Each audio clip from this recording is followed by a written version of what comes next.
I don't know how to put this, but for me, the Golden State Warriors is the team that I can't really figure out this season.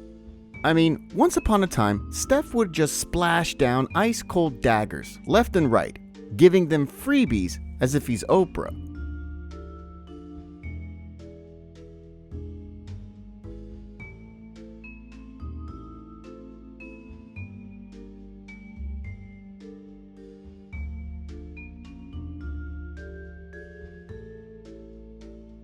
On the flip side though, lots of teams were also doing the same thing to them. And what's bizarre is that they're just taking it with open arms.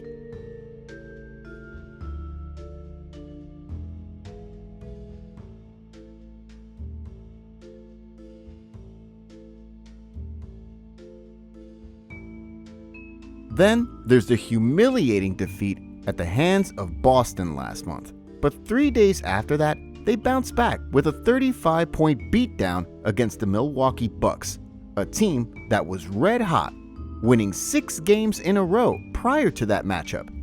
I mean, there was one stretch of the season where you would think that they finally hit their stride when they've won 11 out of 13 games, but all of a sudden, they suffered back-to-back losses to Chicago and San Antonio. And then, ever since that episode, the Warriors were dropping games that they should be winning.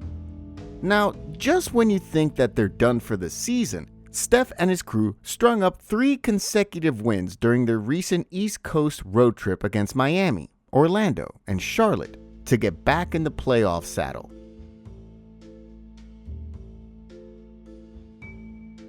I mean, the Dubs are super inconsistent right now. So much so that the greatest shooter on planet Earth can't hide his frustrations over it and just bawled through his jersey during their game against the Magic. But throughout their roller coaster ride as of late, there's actually one silver lining in their lineup that no one is closely paying attention to. See, for the most part of the season, Andrew Wiggins has been playing like hot garbage, but recently, that hasn't been the case, as he's turned back the hands of time, playing like his 2022 Maple Jordan version. In the Magic game, Wiggs was on full attack mode, which is something that we're missing from him for a long time now. I mean, look at this. As he was crossing the half-court line, Wiggins just put the defense on his heels after a blind pick set by Looney. And check out his renewed aggressiveness here. In and out dribble. Then he bumps Wagner off the picture before laying it in softly. And how about this? He just bullies Anthony Cole here, as if he's playing against a mid-school kid in a local rec center. Then he spins the other way around for the lefty finish. Then, when he sees an opening, he's now more likely to attack and show the world that he's still got some mad hops. You can see that he's been more aggressive lately, and it seems to me that he's a little more active on both ends, especially whenever he's hunting for his shots. Now, the same thing also happened in their big win against the Miami Heat. See, after going through the Klay Thompson screen, Wiggs didn't settle for a mid-range jumper, but instead, he relentlessly plowed Jaquez Jr. as if it was personal, then laid it in once again, despite the presence of a help defender.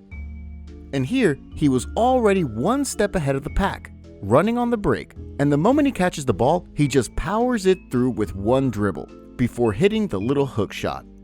I mean, in their last 3 games, Wiggins was playing like his old self, dropping 17 points against the Heat, 23 versus Orlando, and 20 against the Hornets. And in that stretch, he's also been extra aggressive in cleaning the boards, averaging 7 rebounds a ball game.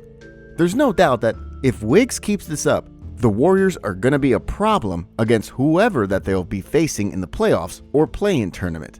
Now, apart from the recent ascension of Andrew Wiggs, Klay Thompson also seems to have returned to his old form, despite coming off the bench on several occasions.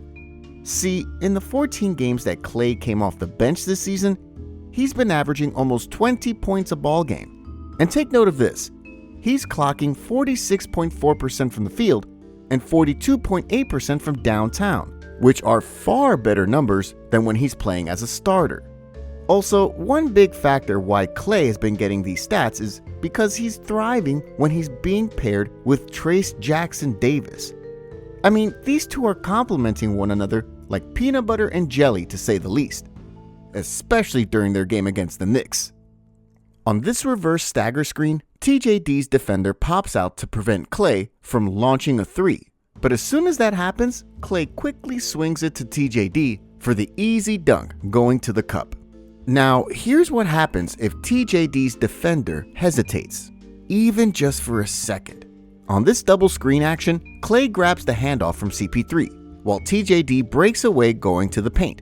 Achua freezes momentarily, thinking if he's gonna drop or help out. But that split second is all that Klay needs to throw an alley-oop to the rim-rolling TJD. Again, after a dribble handoff on top, Klay quickly dishes it out to TJD the moment the defense blitzed him. And with Andre Drummond out of the paint, TJD just glides inside for the easy finish. Their two-man game, usually off of a pin-down screen, is like a double-edged sword with the pointing part sticking out on both ends. Cause if you cover the roll man, Klay will make you pay the moment you give him just a bit of daylight to shoot. And if you don't switch, or at least try to cover his airspace, Klay will not hesitate to fire a long bomb. And this causes such a defensive headache for opposing teams, since they're having a hard time figuring out this pick-your-poison kind of offensive scheme from these two guys. With Wiggins and Klay waking up from their deep sleep, it looks like the Warriors are going to be firing on all cylinders come postseason. And what's truly scary about them as a unit is that they've fully unleashed their 21-year-old super secret weapon named Jonathan Kuminga.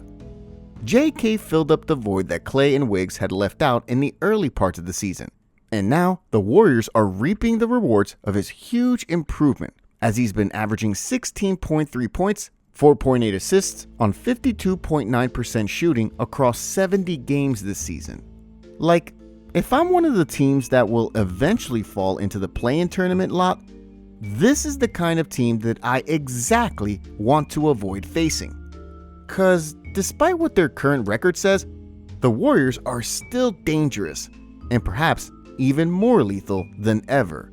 And before we forget, they have the greatest closer of this generation to help them out when the going gets tough. And Steph Curry just proved to us in their match against the Magic that his time in the NBA ain't done just yet. See, with a chance to ice this game for good, the Warriors put the ball in the hands of Steph and just let him cook. Against the tough defense of Jalen Suggs, he rushes to his left, then pulls a step back to drill the final nail in the coffin. And just like that, folks, the kids are tucked in, and it's another night-night for Mr. Number 30. Anyway, it's gonna be a tough 9-game stretch for the Dubs to close out the season with a pair of matchups against the Mavs still ahead of them, along with games versus playoff hopefuls like the Lakers and the Pelicans.